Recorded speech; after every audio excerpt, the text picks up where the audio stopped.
Hey, what's up, YouTube fans? So on this video, right, I wanted to talk about how the term theory has differing meaning in science than it does in layman's terminology, right? Because the fact that evolution is called the theory of evolution, this is a point that many people get very hung up on, that like wording of it, and they'll oftentimes like see it as like a big microphone drop statement to say like, well, evolution is just a theory. And creationists in comment sections on things, they'll oftentimes type theory in all caps. They'll be like, evolution is just a theory in all caps. But the word theory, this is what they're not understanding when they say that. The word theory does not hold the same meaning in science as it does in layman's terminology. And in science, there's actually no higher position that an idea can have than theory, right? So it isn't like that, once an idea that's a theory becomes better supported by evidence, that it eventually becomes something higher. There's no higher theory, or there's no higher category in science than theory. Some people think that some people have a misconception that that if it was better supported, that it would become called a law. But a law is actually not a higher up position. It's just a differing type of category based on that a law states a natural way through which something works within the universe, right? Whereas a theory offers an explanation as to why it would be. So there's actually no higher category than theory in science.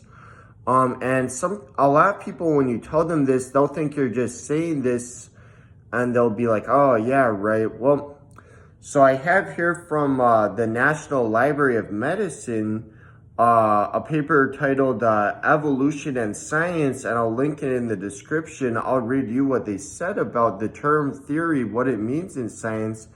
They said, evolutionary theory explains more than these facts we routinely observe.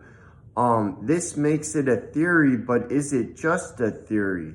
The word theory has distinct meanings in science and in lay language. A scientific theory is the utmost position an idea may reach in science. Outside of academia, however, a theory is equivalent to a hypothesis, an idea that explains facts but has never been tested.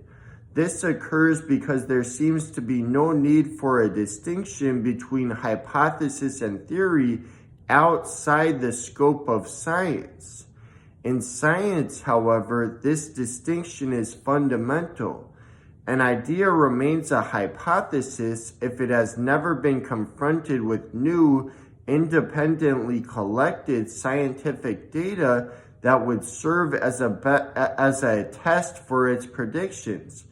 If a hypothesis has endured further testing by subsequent scientific experiments, in time it becomes a valid scientific theory.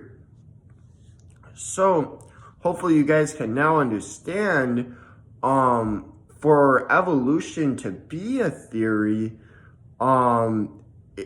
is actually set. It doesn't indicate that it's a idea that we shouldn't trust, or that we should be doubtful of it on the basis that it's a theory. Actually, the fact that it is a theory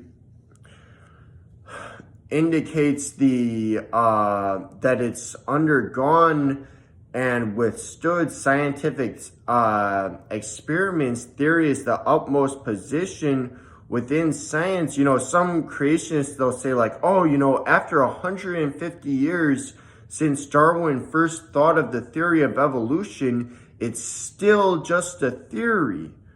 But in science, an idea cannot graduate beyond theory, right? It's the, as they said here, it's the utmost position an idea may reach in science, right?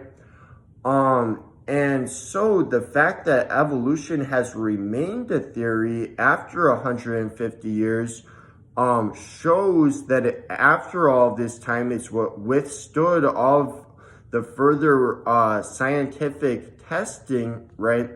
So that is a good thing for evolutionary theory then, right?